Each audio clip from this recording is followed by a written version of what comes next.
Olá pessoal, bom dia, boa tarde, boa noite. Vamos para a nossa quinta aula da disciplina de Mecânica dos Fluidos. Hoje eu vou falar sobre escoamento incompressível e aqui eu coloquei um adendo, né, invícido.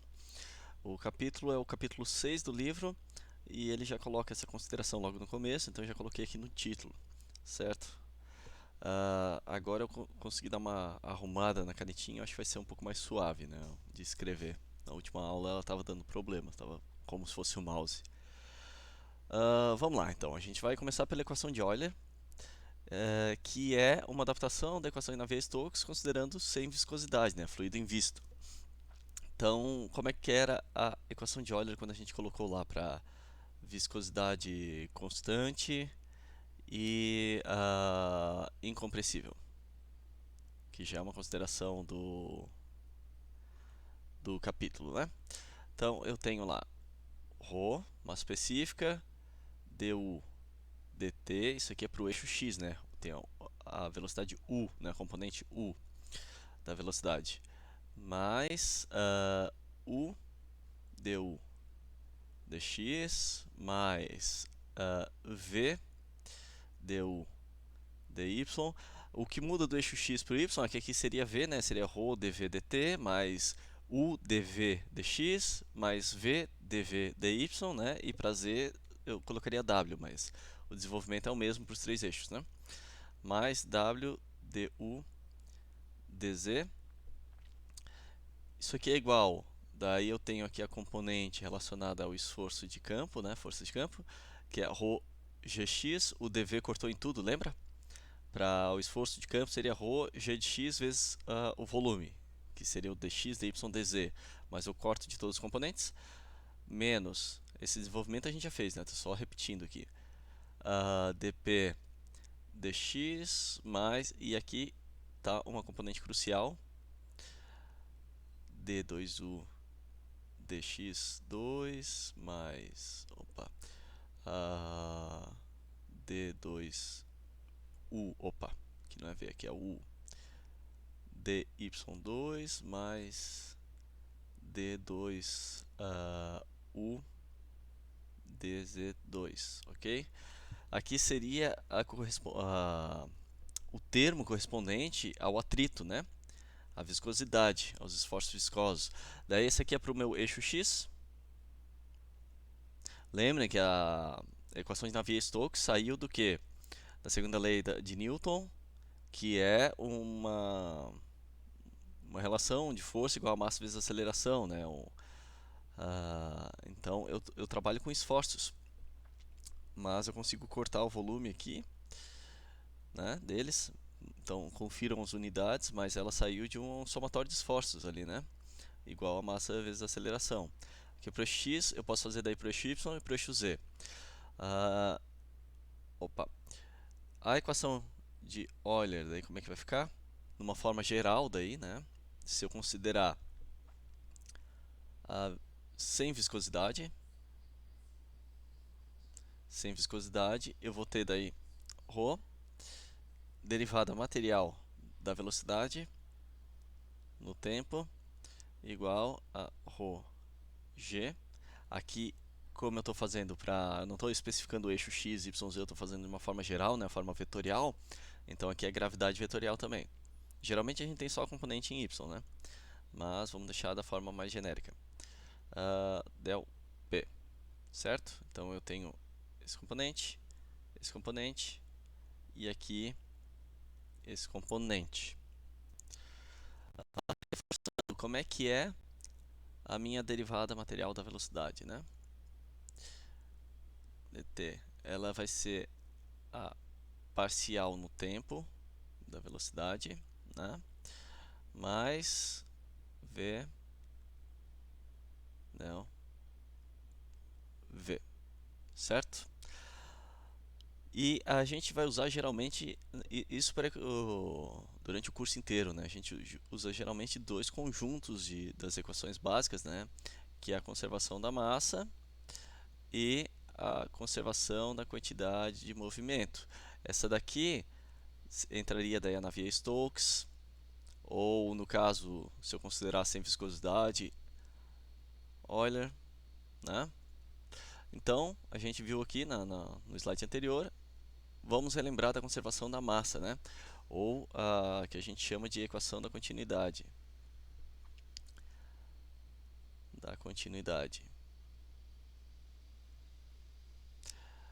A gente já fez o desenvolvimento, né? A primeira que a gente faz é a conservação da massa, então lembra que a gente faz no teorema de transporte Reynolds, né? O exemplo que a gente fez foi a da massa. Como é que ficaria? D ρ u dx mais d ρ v dy mais d ρ w dz mais d ρ dt. Isso aqui igual a zero. Uma consideração que a gente costuma fazer é de massa específica constante, fluido incompressível, e eu estou trabalhando só com a parte hidrodinâmica, então eu não tenho transferência de calor aqui nesses exemplos, né? Que geralmente eu também posso colocar como o ρ, massa específica em função da temperatura, né? Mas nesse caso não, eu estou considerando ρ constante. Então o ρ ele vai sair de todas as derivadas, e dρ dt é zero, porque ele não varia com o tempo também, ele é constante, e eu jogo eles para o outro lado, então eu fico só com os termos das velocidades aqui, né? A gente tem aquele operador del, né? Esse é o operador del. Se eu colocar del de ρ v, eu tenho isso aqui, né? Até o termo do tempo. Como o ρ caiu fora, eu posso então simplificar a equação da continuidade para a massa específica constante como del de v igual a zero, né? Então é uma consideração, isso aqui vai ser o que a gente vai estar trabalhando da conservação da massa, da continuidade, né? É isso para escoamento incompressível, certo? Aqui eu escrevi então o conjunto das equações que a gente estava falando, né? Quantidade de movimento e a conservação de quantidade, quer dizer, conservação da massa e conservação de quantidade de movimento, a equação de Euler no caso, para o eixo x, para o eixo y e para o eixo z eu não repeti, mas segue o mesmo princípio, né? A mesma lógica, certo? É bom a gente diferenciar um pouco dos problemas que eu não tenho tensões viscosas, ok? Dos problemas sem viscosidade, certo? No caso, quando a viscosidade é igual a zero. Deixa eu arrumar isso aqui. Tem uma diferença entre os dois casos, né? A gente já viu quando a gente considera a viscosidade igual a zero, mas eu também posso ter o escoamento do que a gente chama de escoamento de movimento de corpo rígido, onde eu não tenho esforços de cisalhamento, então o fluido ele se desloca como se fosse um corpo rígido. Então eu não tenho tensões viscosas. E eu posso ter um escoamento onde eu tenho realmente uma camada deslizando por cima da outra, mas eu não tenho daí a tensão viscosa entre essas camadas. Daí eu considero como a viscosidade igual a zero. Nesse caso, não tenho tensões viscosas, mas nada impede do meu fluido possuir uma viscosidade, né? Só porque no movimento de um corpo rígido, eu não vou ter essas tensões viscosas atuando, certo? É uma diferença de conceito aqui, né? No caso, se eu não tenho tensões viscosas, se eu tenho escoamento de corpo rígido, se eu não tenho deformação, o importante é deformação, né? Porque é um fluido, se é um fluido newtoniano, se eu tenho alguma tensão viscosa, se eu tenho alguma tensão de cisalhamento, ele vai deformar. Se eu não tenho deformação, então quer dizer que eu não tenho tensões viscosas. E isso pode ocorrer mesmo se a minha viscosidade for diferente de zero, né? A equação de Euler se aplica aos dois casos, certo? Porque eu estou desconsiderando as tensões viscosas no exemplo. Agora vamos desenvolver a equação de Euler para uma linha de corrente. Eu não vou fazer o desenvolvimento completo, isso aí vocês podem encontrar depois no livro, mas vamos considerar um escoamento, né, qualquer. Aqui são as linhas de corrente, lembrem, né, do que é a linha de corrente, é onde eu não tenho é uma linha, uma consideração matemática onde eu não tenho escoamento através dela, né? Eu não tenho escoamento de massa através dela. Então eu tenho aqui esse escoamento e aqui eu tenho um elemento infinitesimal, né? Eu tenho para esse elemento infinitesimal, deixa eu tentar fazer o mais reto possível, aqui uma reta, um raio R, né? Eu teria aqui uma direção normal, uma direção onde ele está caminhando, né, na verdade, e aqui a normal, certo? Aqui eu tenho a normal, e aqui eu tenho uma direção, vamos chamar de S, né? Onde eu tenho com esse minha linha azul, eu tenho um ângulo beta, ok? Aqui eu tenho o eixo Y, o eixo Z, eu estou considerando a gravidade, vou botar para baixo, sim, mas depois a gente vai fazer uma consideração sem forças de corpo. Se eu pegar esse meu elementinho, né, eu vou ter ele como? Eu tenho aqui um elemento dn, o comprimento dn, comprimento ds, né, certo? Porque eles estão inclinados, eles não estão na orientação de y e z, senão seriam dy e dz, né? dz aqui embaixo, dy aqui, esse aqui é meu dn, opa, e aqui é o meu ds, certo? Deixa eu desenhar de novo um pouco melhor para ficar mais claro. Então eu tenho esse elemento inclinado, aonde eu tenho aqui meu ponto, minha origem aqui, né? Meu dn, ds, e eu vou fazer um balanço de esforços aqui, né? Então, esforço vai ser o que? Uma tensão vezes a área, né? Lembram disso? Então, aqui em cima eu vou ter o que? Vou ter P mais dp dn, porque ele está variando na direção n, né? Vezes dn sobre 2, né? Aqui dn sobre 2 é esse comprimento, dp por dn é o quanto que a pressão varia nessa direção n, né? Seria o gradiente de pressão em n, vezes dn sobre 2, vezes a área. Qual é a área que eu vou ter? Essa área aqui.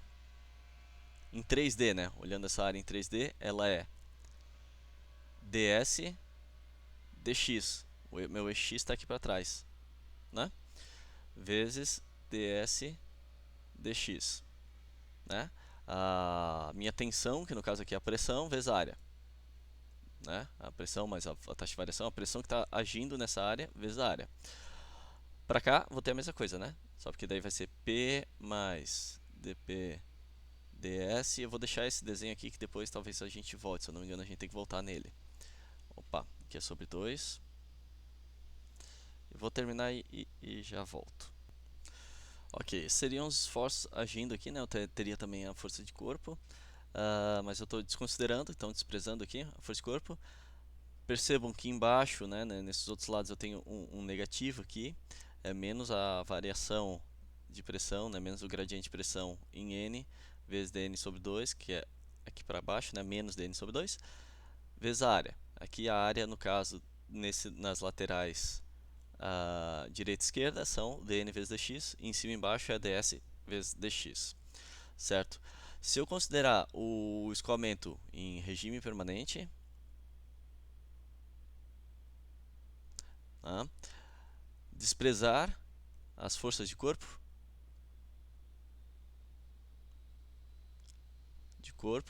eu vou ter a equação de Euler se reduzindo a 1 sobre ρ dp ds igual a menos v dv ds. Ok? O que isso me diz, né? Me diz que para um escoamento sem viscosidade e incompressível, a diminuição da velocidade é acompanhada pelo quê? Acompanhada por um aumento na pressão e vice-versa, né? Então, é uma equação simples que vai me dar essa descrição física do que acontece, né? Quando cai a pressão, a velocidade, aumenta a pressão. Quando aumenta a velocidade, cai a pressão. Isso a gente já tinha conversado, né, sobre aquele exemplo da esfera, onde eu tenho as linhas de corrente assim, né? Se é um caso sem viscosidade desse da esfera. Pessoal, se vocês não lembram disso, dá uma olhada na última aula que foi gravada, né, aula síncrona, que eu falei bastante sobre isso aqui, é bem importante. Sobre a diferença de um escoamento que eu considero sem viscosidade ou com viscosidade muito próxima de zero, mas presente próxima da superfície do elemento, né? Então aqui eu teria áreas de alta pressão, porque eu tenho áreas de velocidade baixa, e aqui áreas de baixa pressão com velocidade alta, né? Isso aqui faz sentido, pois a única força, né, a única força experimentada pela partícula é a força líquida de pressão, né? Então, a partícula ela é acelerada quando vai para regiões de baixa pressão e desacelerada quando chega em regiões de alta pressão, né? Então faz sentido esse desenvolvimento que a gente viu agora. Esse daqui é um desenvolvimento quando eu estou considerando na direção da minha linha de corrente, né? Olhando nessa direção da minha linha de corrente. Agora vamos analisar quando eu estou olhando normal a minha linha de corrente. Olhando na direção normal da minha linha de corrente, a minha equação de Euler, considerando, né, que eu não tenho a força de campo ali de gravidade agindo, ela vai ficar assim: dp dn igual a v quadrado sobre r. O que também faz sentido, pois se eu considerar que a única força que age sobre a partícula é a força líquida de pressão, mesma coisa do outro exemplo, né? É o campo de pressão que vai criar a aceleração centrípeta. Então, o campo de pressão que gera a aceleração centrípeta. Ok? Então faz sentido isso aqui também. O que isso indica? Que a pressão aumenta para fora da direção normal das linhas de corrente.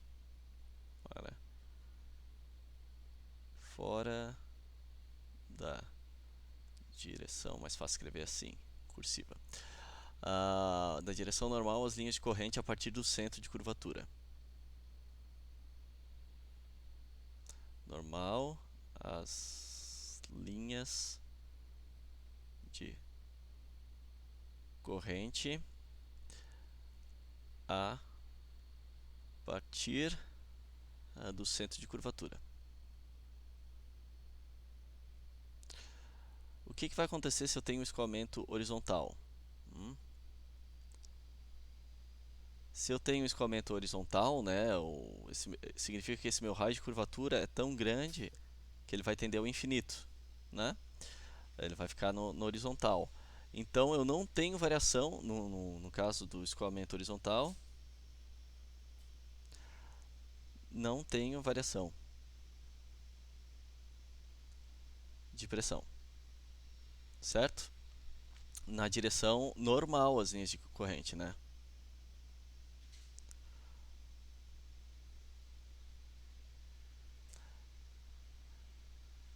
Eu tenho variação na direção paralela às linhas de corrente, né? Mas normal eu não tenho. Então vamos fazer um exemplo aqui. O exemplo 6.1 do livro: escoamento em uma curva. A vazão de ar na condição padrão em um duto plano deve ser determinada pela instalação de tomadas de pressão em uma curva.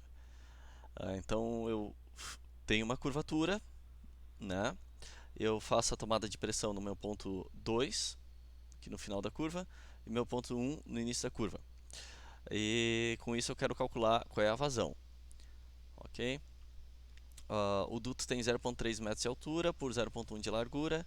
O raio interno da curva é de 0,25 metros. Se a diferença de pressão entre as tomadas é de 40 milímetros de coluna d'água, né? Botei um manômetro de coluna d'água e medi isso. Estime a vazão em volume.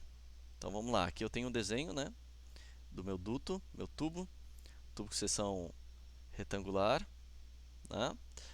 E eu quero obter então a velocidade. Aqui eu tenho meu raio 1, né? Meu raio 2 da parte interna e da parte externa do meu duto. Espero que eu coloquei aqui as tomadas de uma forma errada, né? Eu interpretei errado. O que eu tenho é que aqui nesse ponto, não ficou boa essa escolha de cor, vou botar um amarelo. Nesse ponto aqui eu tenho a minha tomada A, a tomada 1, e no outro ponto a minha tomada 2. Então elas estão na mesma linha de raio, né? 1 e 2, né? No mesmo ponto, no mesmo raio, na curva, no mesmo eixo de raio aqui. Só porque um está sendo tomado no meu R1 e outro no R2, né? Uma aproximação que eu vou ter que fazer é que a minha... Vamos analisar de novo aqui olhando de cima o meu duto, né? Ele é um escoamento na horizontal. A curva acontece na horizontal, vamos dizer, começa aqui a curva, termina aqui. Mas se eu olhar de cima, eu vou ter assim, aqui é a minha tomada de pressão, meu ponto 1, meu ponto 2. E eu estou considerando que o perfil de velocidade aqui é constante, é uma simplificação, hein? Não, ele não vai ser constante na realidade, vai ser próximo disso, né? Ele vai ser proporcional, na verdade a velocidade é proporcional a 1 sobre r, né, que é um alfa de proporcional aqui, 1 sobre r. Mas a gente vai considerar que a velocidade é igual a constante na minha seção transversal. O que eu vou ter então? Eu vou ter um aumento de pressão, né, devido à aceleração centrípeta, que é o que a gente viu. Então eu estou querendo calcular qual é esse aumento de pressão, aqui são as minhas linhas de corrente, vamos considerar assim, na direção normal a linha de corrente, né? Normal, que é a direção radial é normal a linha de corrente. Então a gente vai ver isso aqui que a gente viu antes.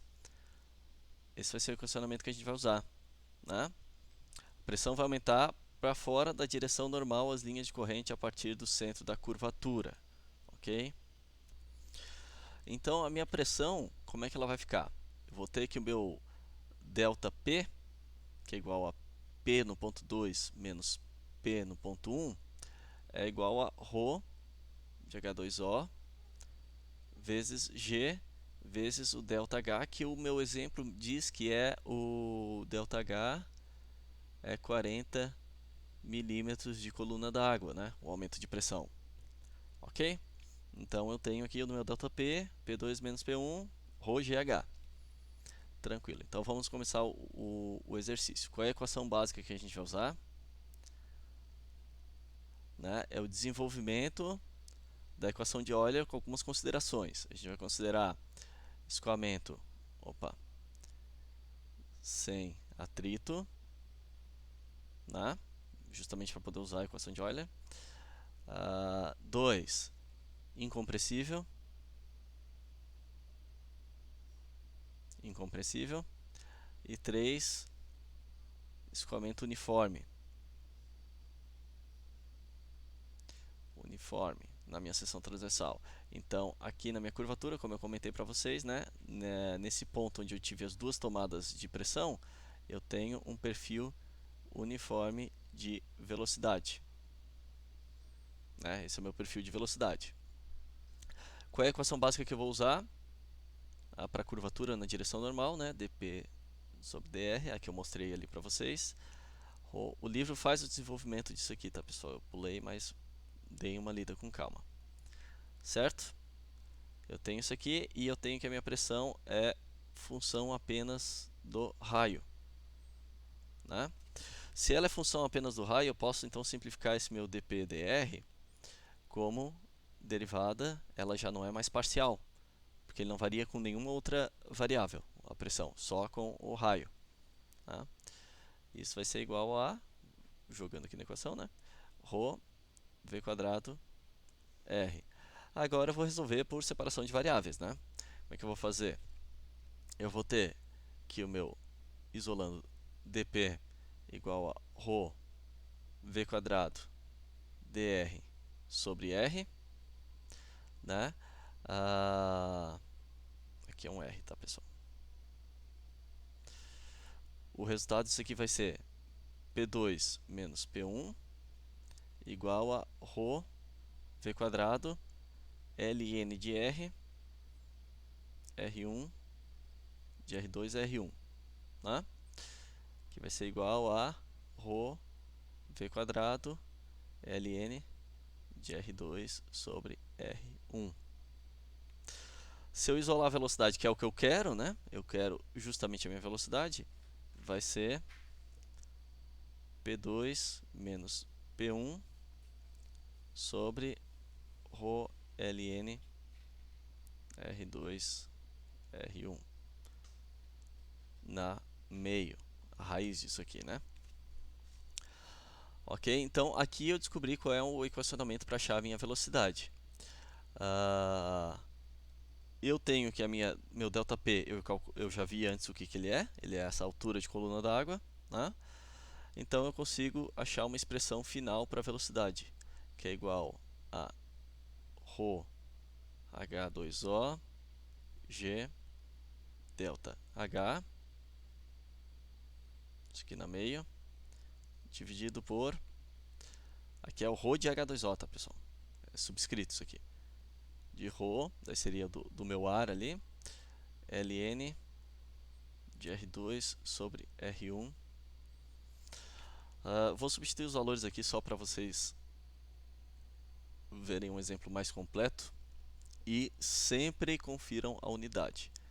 Então, 999, né, quilogramas metro cúbico, isso aqui é o meu ρ de H2O, vezes a gravidade 9,81 metro por segundo ao quadrado. Depois vocês cortam todas as unidades e vê se vai me sair em metro por segundo, né, que é o que eu estou esperando. Vezes 0,04 metros, vezes metro cúbico por quilograma. Isso aqui é 1 sobre o ρ do ar, né?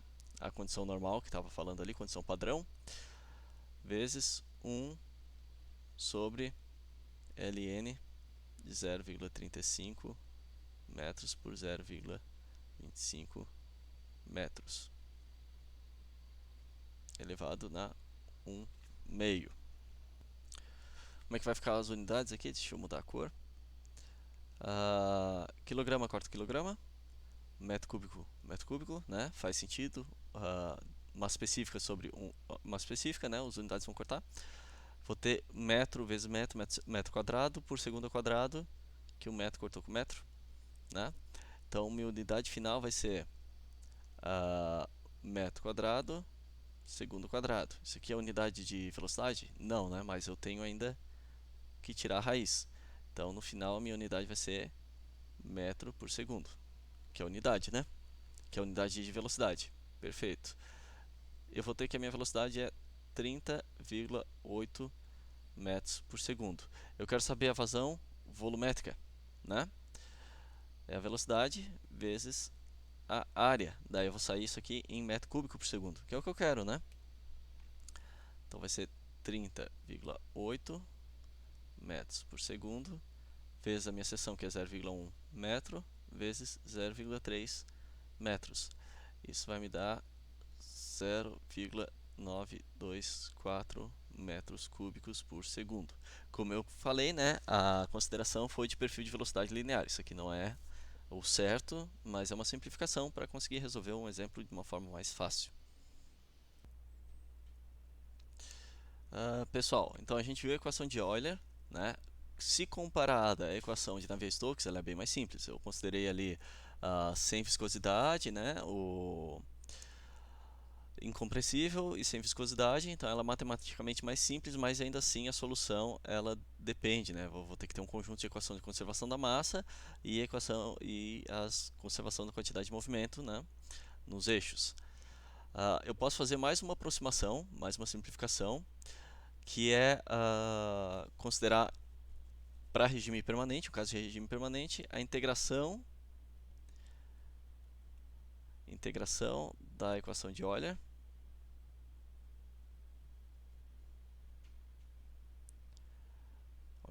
integração da equação de Euler ao longo de uma linha de corrente. Uma linha de corrente. Isso vai me dar a equação de Bernoulli, ok? Então, a equação de Bernoulli ela vai ter uma certa simplicidade que vai dizer muito fisicamente para a gente, né? Então, ela é mais simples de ser utilizada, mas ainda traz consigo um significado físico. Se eu voltar para a equação de Euler aplicada na linha de corrente, eu tenho esse desenho que eu tinha feito antes, né? Ok? Dos 4 pontos aqui. Eu tenho o S, né, que é esse meu caminho. Na verdade, o S é o meu caminho aqui. É o caminho que ela está percorrendo. Aqui seria só a direção normal, né? Naquele ponto onde eu tenho o beta. Mas isso aqui vai ser mais para o desenvolvimento, depois vocês olhem com calma. Mas eu tenho o caminho S aqui. Então eu vou escrever a equação para isso, mas tenho em vista uma partícula que saiu desse ponto e caminhou percorreu um caminho ds, né? O que eu vou ter? Deixa eu botar aqui. A equação de Euler para essa linha de corrente vai ser menos 1 sobre P. Esse desenvolvimento também está um pouco mais detalhado no livro. Menos G AV. Ok. Aqui na verdade é a ρ, né, pessoal? Esse é para a linha de corrente. Eu vou colocar aqui, repetir a equação de Euler para um eixo x só para vocês terem a comparação dos termos, né? Esse meu termo seria, né, menos dp dx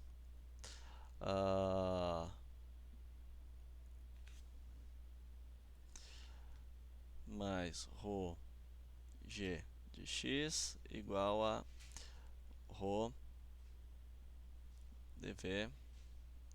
Bom, eu estou trabalhando com x, né? Então deixa eu colocar só no eixo x. Eu ia colocar do termo da forma geral, mas vamos botar só para eixo x.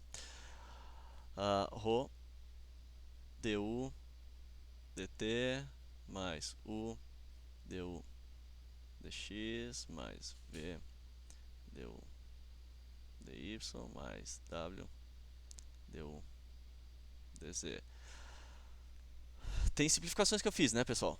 Eu estou considerando aqui que é regime permanente, du dt some, que eu estou andando uma linha de corrente, então o meu u ele só varia a velocidade nessa linha de corrente, só varia na direção da linha de corrente, né? Então aqui eu tenho a velocidade dv variando só com ds. Se a minha linha de corrente fosse na horizontal, na direção u, né, x, eu teria u du dx só. Eu não teria variação de u em y, nem variação de u em z. E as minhas massas específicas eu posso jogar para o lado dividindo por o p, né? Eu posso dividir toda a equação pela massa específica, some aqui, certo? Então eu vou ter só esse termo.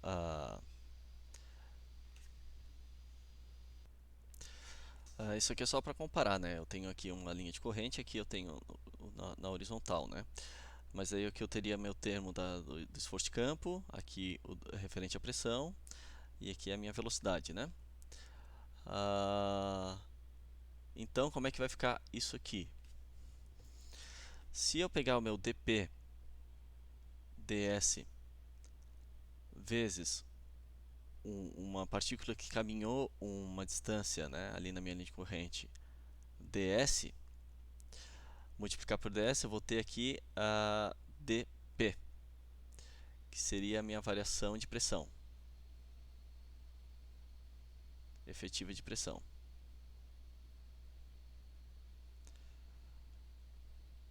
Variação de pressão ao longo de S. Tudo vai ser ao longo de S, tá?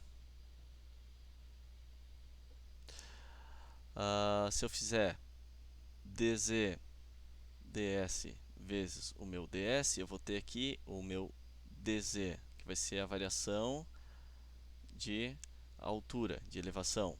Vamos botar elevação, que é como o livro chama. Elevação ao longo de S.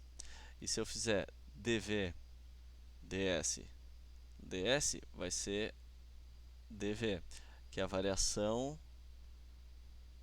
de velocidade ao longo de S, certo? Então, se eu multiplicar toda a equação que eu coloquei ali anteriormente, né? Multiplicar por ds, né? Essa daqui, o que que eu vou ter? Eu vou ter menos dp sobre ρ menos g dz igual a v dv. Ou, né, dp sobre ρ mais v dv mais g dz igual a zero ao longo de S.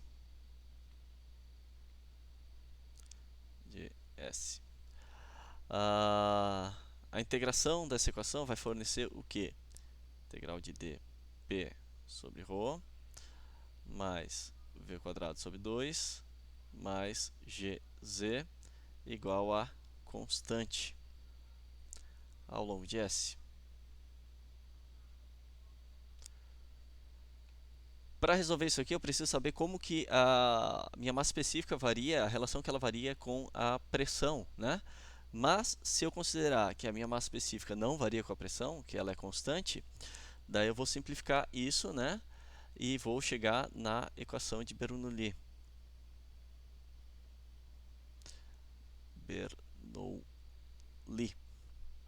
Que vai me dizer que P sobre ρ mais V quadrado sobre 2 mais Gz é igual a constante. Certo? Quais são as restrições, as considerações que a gente fez, né? 1. Regime permanente. 2. É muito importante colocar as considerações, né? Para saber o que eu simplifiquei. Escoamento incompressível. 3. Escoamento sem atrito. E 4. Escoamento ao longo de uma linha de corrente.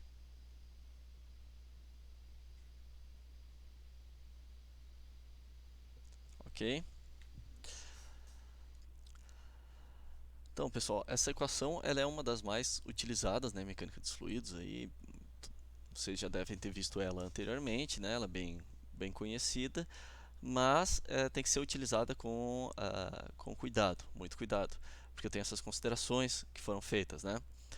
Então, o que ela está me relacionando? Ela relaciona a minha queda de pressão aqui, né? Se eu colocar as condições de pressão, velocidade e Gz em um lado, em um ponto do meu escoamento, e comparar com um de outro ponto ao longo de uma linha de corrente, né? Se eu pegar aqui o ponto 1 e o ponto 2, eu consigo então relacionar a queda de pressão, né? A variação de pressão, com uma variação da velocidade e da altura, né? Com variação de velocidades e elevação de um fluido.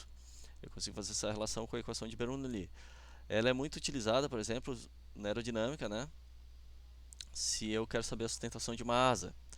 Então, geralmente na aerodinâmica eu desconsidero a componente gravitacional e eu vou ter então o que? Se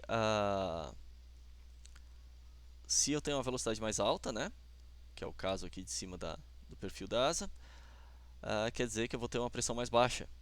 E o inverso, né, verdade. Então, eu vou ter regiões de pressão mais elevada e regiões de pressão mais baixa, que vai me gerar a sustentação da minha asa. Um problema, né? Se eu quiser considerar, analisar, estudar, por exemplo, a perda de carga ao longo de uma tubulação. Essa tubulação ela vai ter seção transversal constante, mesmo considerar uma específica constante, a velocidade vai ser constante, então, entre dois pontos. Eu não tenho variação, né, então aqui vai sumir.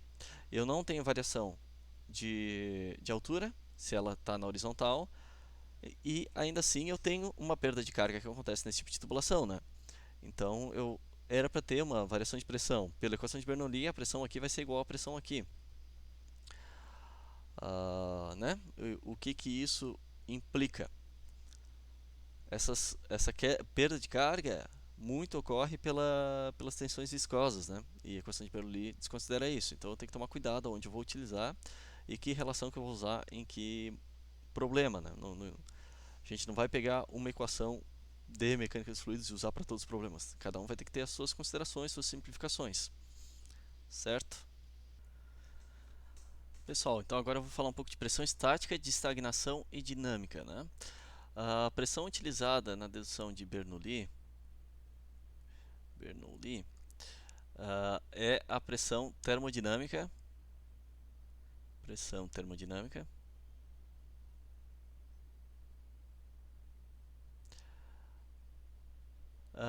comumente chamada também de pressão estática.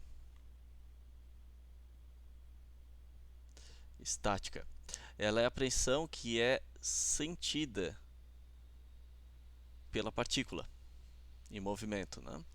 É uma designação um pouco incorreta, sim, mas daí a gente tem outros dois tipos de pressão, de estagnação ou dinâmica. É possível medir a pressão estática do fluido usando uma tomada de pressão na parede do duto por onde passa o meu escoamento, né? E eu tenho que fazer essa tomada de pressão. Vamos dizer que aqui eu tenho meu escoamento e aqui eu tenho o duto. Eu abro um orifício aqui e eu faço a tomada de pressão a partir dele. Um pequeno orifício, tem que tomar cuidado com rebarbas aqui nessa extremidade, né? Tem que ser bem liso. Eu sei que se eu tenho as linhas de corrente nessa direção, né? Eu sei que eu não tenho aumento de pressão na direção normal das linhas de corrente, elas estão retilíneas. Se tivesse a curvatura, a gente teria, né? Como viu anteriormente. Então, no caso, eu consigo medir aqui a minha pressão estática. É uma tomada de pressão estática. Eu instalo elas na parede do duto, né? Se esse meu escoamento está um pouco distante da parede, o que eu posso fazer é colocar uma sonda de medição de pressão estática. Ela funciona mais ou menos assim. É como se fosse um canudinho que eu introduzo ali e os orifícios eles estão aqui na lateral. Aqui na frente não, né? Na lateral. Então eu tenho que fazer isso numa direção paralela às minhas linhas de corrente, né? Então aqui eu tenho o escoamento, aqui eu tenho pequenos orifícios, certo? E aqui daí vai uma hastezinha que vai levar para a medição, né, para o meu manômetro, né? Uma sonda de pressão estática isso aqui, certo? Agora vamos falar da pressão de estagnação. O que seria ela? Pressão de estagnação, ela é obtida quando o fluido em escoamento, né?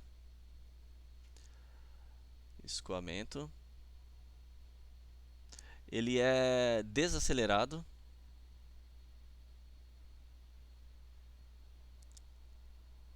até velocidade zero, sem atrito.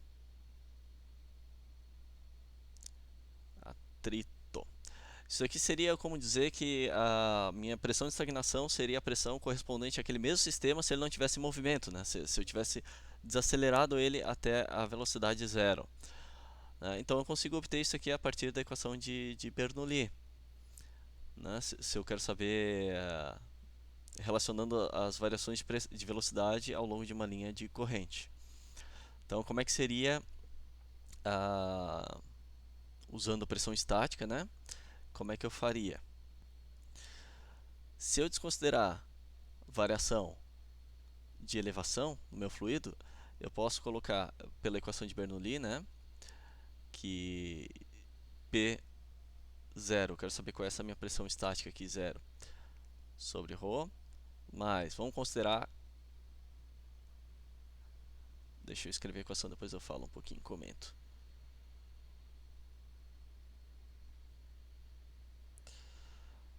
Ok, então eu quero saber qual é a pressão estática aqui, sendo que eu tenho um escoamento.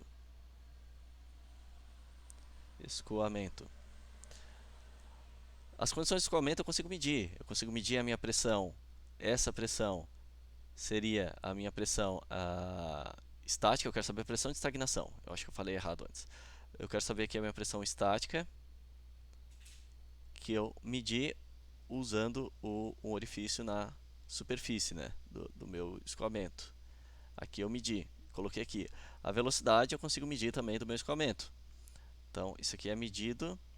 A pressão estática também é medida.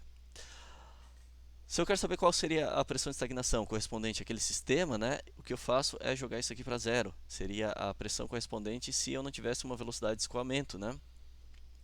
Então, eu posso dizer, para um caso onde eu tenho Bom, nem precisa ser massa específica constante. Eu vou ter que a minha pressão de estagnação vai ser igual a pressão estática mais 1 meio de ρ v quadrado, né? A gente tem aquela relação também muito utilizada quando eu não tenho variação de altura, né? De elevação, P sobre ρ igual a v quadrado sobre mais v quadrado sobre 2 igual a constante, né? É só tirar a parcela da elevação. Eu fiz isso aqui só porque eu considerei, eu quero saber a pressão de estagnação, então a minha velocidade vai a zero.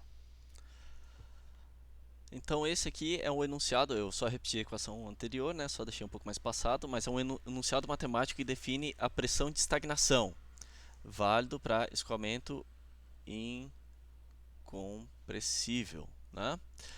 O termo, esse termo aqui de 1 meio de ρ v quadrado é comumente chamado de pressão dinâmica.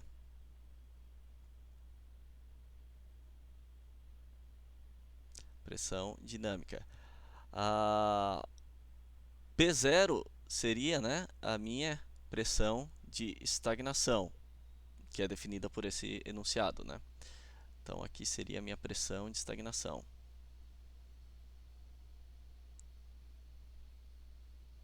Estagnação. E o meu P seria a pressão estática, né?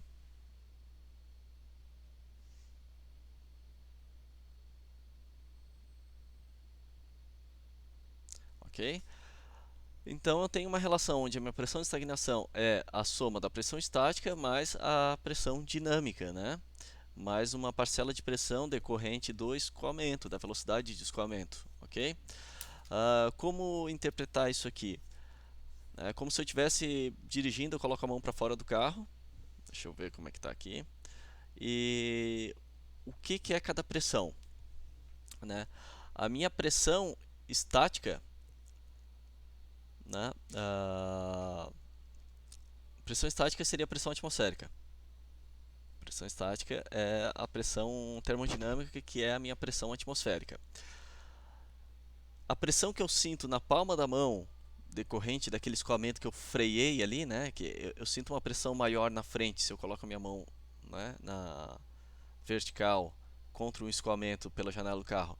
Aquela pressão que eu sinto na palma da mão é a minha pressão de estagnação, que ela veio decorrente da pressão dinâmica que freou, né, essa pressão estática. E a diferença de pressão entre a pressão atmosférica e essa que eu estou sentindo é decorrente justamente da pressão dinâmica, desse meio ρv quadrado, certo? Então, como é que a gente vai fazer para medir essas pressões? Eu consigo medir a pressão estática, como eu já falei, né, um orifício na superfície do meu duto, aonde as linhas de escoamento estão perpendiculares a esse orifício, né, e paralelas à parede da superfície. Então ali eu consigo medir a minha pressão estática. Minha pressão de estagnação eu também consigo medir, eu vou mostrar como. Se eu tiver essas duas, uma relação entre a pressão estática e de estagnação, eu consigo medir a minha pressão dinâmica. Seria como eu colocar a mão para fora do carro. Se eu conseguir medir qual é a pressão que está batendo na palma da minha mão e se eu souber qual é a pressão atmosférica, eu consigo saber a velocidade do escoamento. A velocidade relativa que a minha mão está com o ar externo, né? Então, esse tipo de medição é para eu obter a velocidade do escoamento, né? Então eu faço esse tipo de medição para sair com a velocidade, né? Voltando nesse exemplo aqui, na verdade, esses tipos de medição vão ser justamente para sair com essa pressão medida aqui, né? Eu vou medir essa daqui e medir essa daqui, na verdade, para sair com a velocidade. É uma forma de obter a velocidade.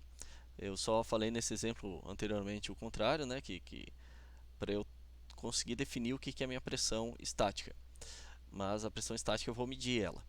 Como é que eu vou fazer isso aí? Através do famoso tubo de Pitot, né?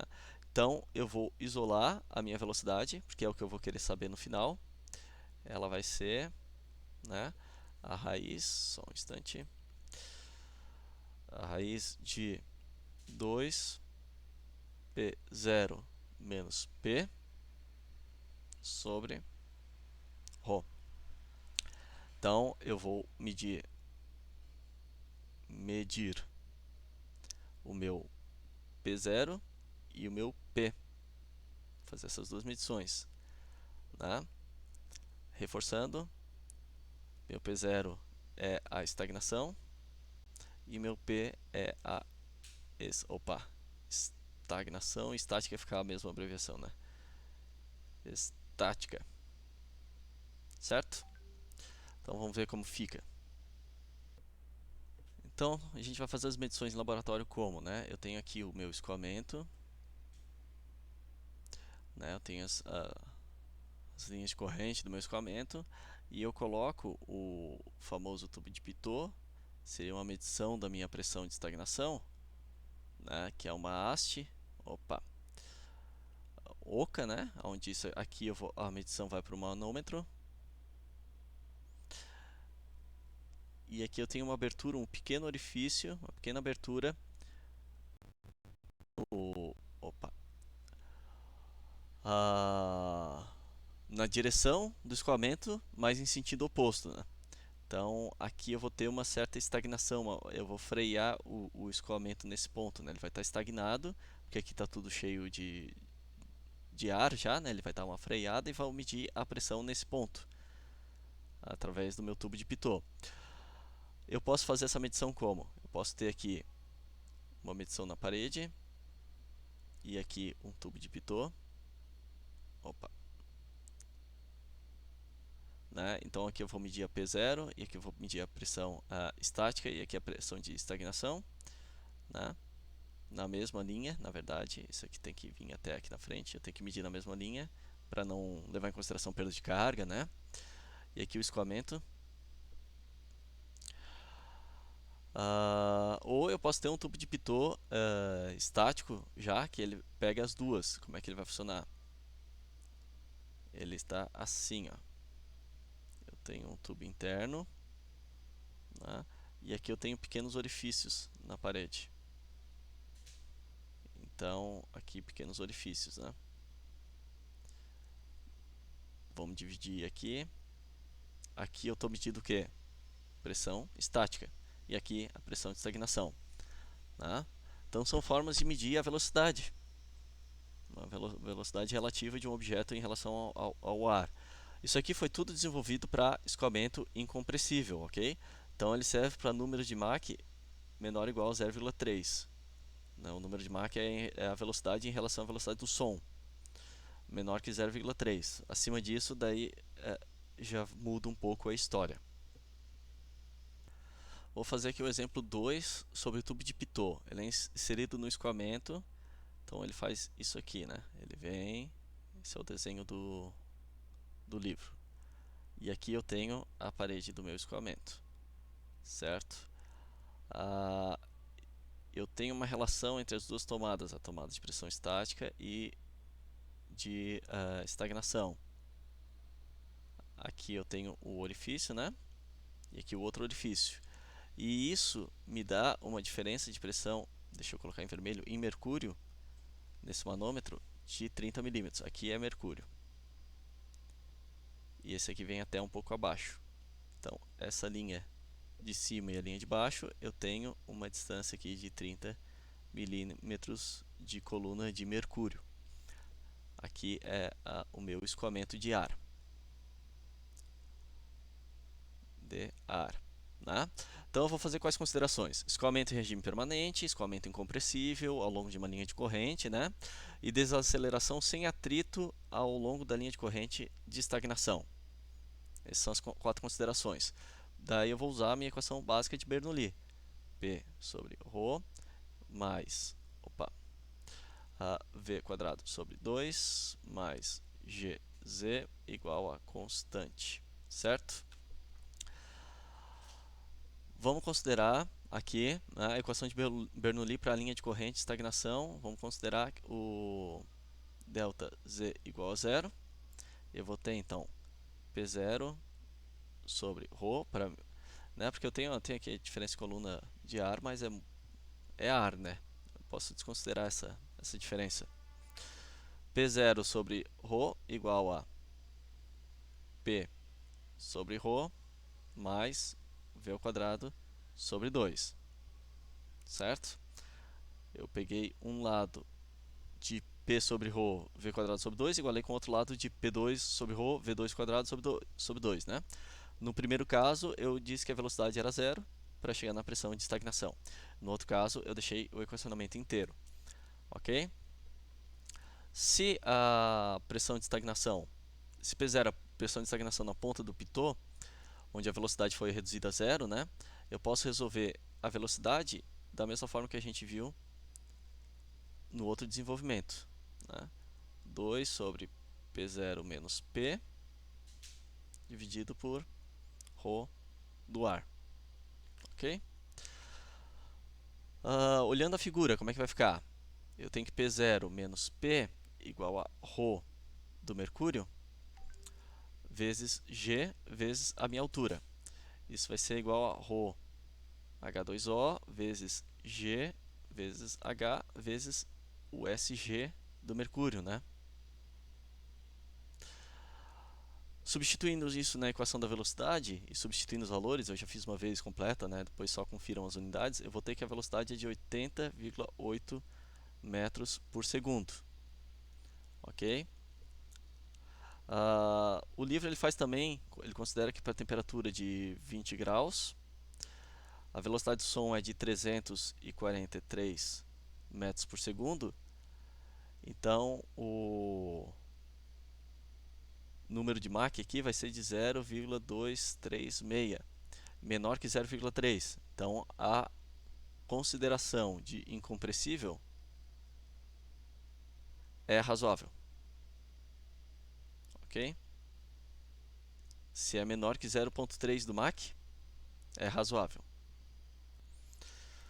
Pessoal, tem uma seção bem importante do livro que é precauções no emprego da equação de Bernoulli. Então dê uma lida com calma, né? Eu já comentei algumas aqui ao longo da aula, mas dê uma lida com calma. As conclusões, né? Apesar de não existir na realidade um escoamento completamente isento de viscosidade, a consideração de em visto pode ser utilizada para simplificar uma grande gama de aplicações, sem acarretar grandes erros, né? Ou mesmo fazer análise preliminar. Então, por exemplo, o escoamento sobre uma asa para sustentação, né? Eu faço uma análise preliminar assim. Depois eu vejo qual é o arrasto que vai gerar disso aqui. Apesar da aplicabilidade de escoamento em visto, é necessário sempre levar em consideração que próximo da superfície sólida eu tenho efeitos viscosos, né? Chamado uma camada limite. Então, isso vai ser especialmente importante quando a gente vai estar trabalhando com escoamento externo ou interno para perda de carga, mas em termos da carenagem, né? Dependendo da geometria que eu faço, eu posso ter o descolamento da camada limite mais profundo. Dei uma relembrada naquele exemplo que eu falei da bolinha, né? Que a bola de golfe eu introduzo umas saliências nela, né? Na verdade umas entradas, para entregar mais energia para o meu escoamento, energia cinética para o meu escoamento, para descolamento da camada limite acontecer mais para trás. Outra forma de fazer isso é trabalhando na carenagem, né? Trabalhando com esse formato de gota, né? Justamente porque a gota, né? Eu tenho um fluido caindo que é o líquido. Se ele tivesse estático sem efeito da gravidade, ele seria uma esfera, né? No espaço ele seria uma esfera. Como ele está caindo, eu tenho os efeitos, as tensões decorrentes do arrasto de corpo, né? E como o meu fluido, qualquer tensão aplicada, não sendo anormal, né, tensão de cisalhamento deforma ele, no final, naturalmente, ele cria essa forma de menor resistência, forma de gota, né? mas isso a gente vai ver na aula sobre carenagens. Então era isso que eu queria falar sobre escoamento incompressível. Hoje eu acho que foi um pouquinho mais leve do que as aulas de formulação diferencial ou integral, né? Equação de Bernoulli, vocês já estão um pouco mais familiarizados. Mas a gente se vê então na próxima aula sobre análise dimensional e eu começo o escoamento interno. Vou ver o que eu passo ainda de análise dimensional para vocês. Um abraço e até a próxima.